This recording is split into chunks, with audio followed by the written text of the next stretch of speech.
नमस्कार मैत्रिणींनो, ज्येष्ठा गौराई निमित्त मी आज तुमच्यासाठी नवीन व्हिडिओ घेऊन येत आहे।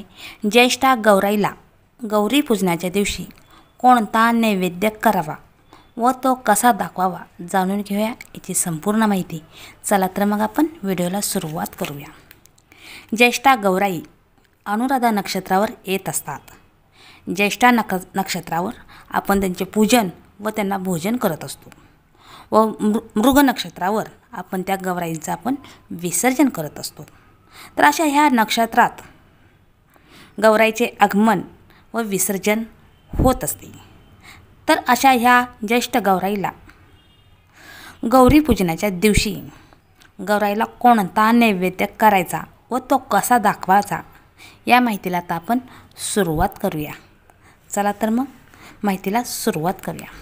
ज्येष्ठ नक्षत्रावर आपण गौराईचे आपण पूजन करत असतो व त्यांना भोजनही आपण करत असतो।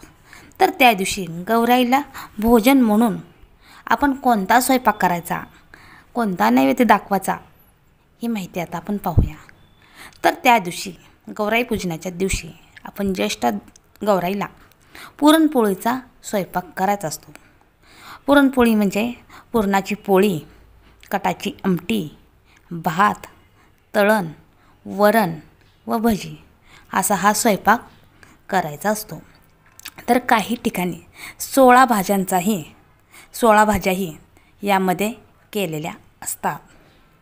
तर अशा प्रकारे पुरणपोळीचा स्वयंपाक त्या दिवशी आपण ज्येष्ठ गौराईला आपण करायचा असतो। तर असा हा नैवेद्य आपण गौराईला कसा दाखवायचा असतो ते आता आपण पहिल्यांदा पाहूया। तर जो आपण स्वयंपाक केलेला असतो त्या नैवेद्याला ग्रामीण भागात बडाण असे म्हणतात। तर हे बडाण आपण कसे दाखवायचं आहे, कसा नैवेद्य भरायचा आहे ते आता आपण पाहूया। तर सुरुवातीला आपण एक ताट घ्यायचं आहे। त्या ताटावर छोट्या छोट्या आपण गौराईला 5 पोळ्या करायच्या असतात। 5 पोळ्यांच्या नैवेद्याला बडाण असे म्हणतात। तर त्या 5 पोळ्या एकावर एक अशा आपण छोट्या छोट्या 5 पोळ्या करायच्या असतात। जर तुमच्यात पुरणपोळी जर खात असतील तर मोठ्या केल्या तरीही चालतात, छोट्या केल्या तरीही चालतात, पण 5 पोळ्या असतात ते लवकर घरात आपल्या संपत नाहीत म्हणून ते छोट्या छोट्या करायच्या असतात। तर अशा 5 पोळ्या, त्या पोळ्यांवर भाताच्या 2 मुद्या ठेवायच्या असतात। 2 मुद्या करायच्या भाताच्या। त्यानंतर त्या भातावर आपण वरण टाकायचे। त्याच्यावर आपण तुपाची धार टाकायची आहे। एका वाटीत आपण कटाची आमटी घ्यायची आहे। एका वाटीत दूध घ्यायचं आहे। आणि तळण आणि भजी। तर असा हा नैवेद्य आपण गौराईसाठी, ज्येष्ठ गौराईसाठी आपण हा नैवेद्य केलेला असतो। तर असेच ताट आपण गौराईच्या पुढे आपण न्यायचे असते। प्रथम आपण गौराईला आपण हळदी कुंकू लावायचे असते आणि ते ताट गौराईच्या पुढे ठेवायचे आहे। आणि त्या ताटाला आपण घड्याळाच्या काठ्याप्रमाणे 3 वेळा फिरवून आपण गौराईला आपण नैवेद्य दाखवायचा आहे। हा झाला ज्येष्ठ गौराईचा नैवेद्य।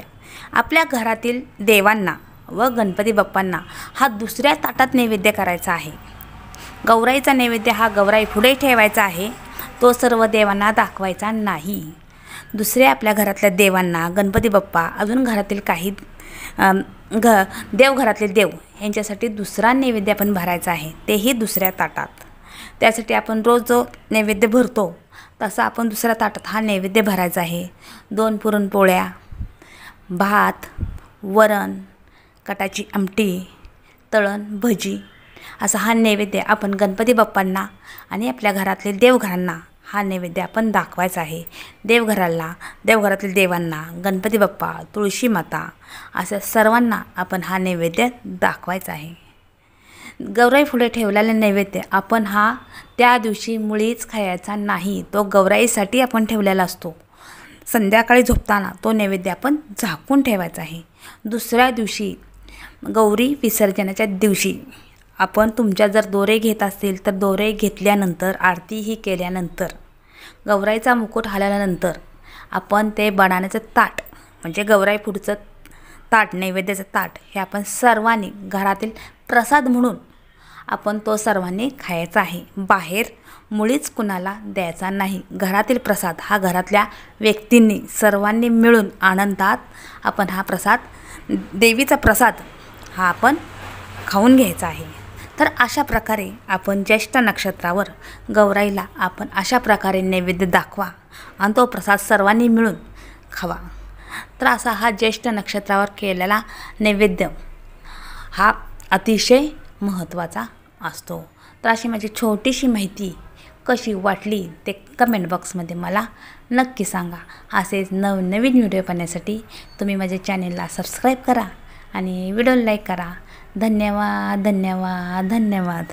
जय महालक्ष्मी माता की जय. जय महालक्ष्मी माता की जय. धन्यवाद धन्यवाद धन्यवाद.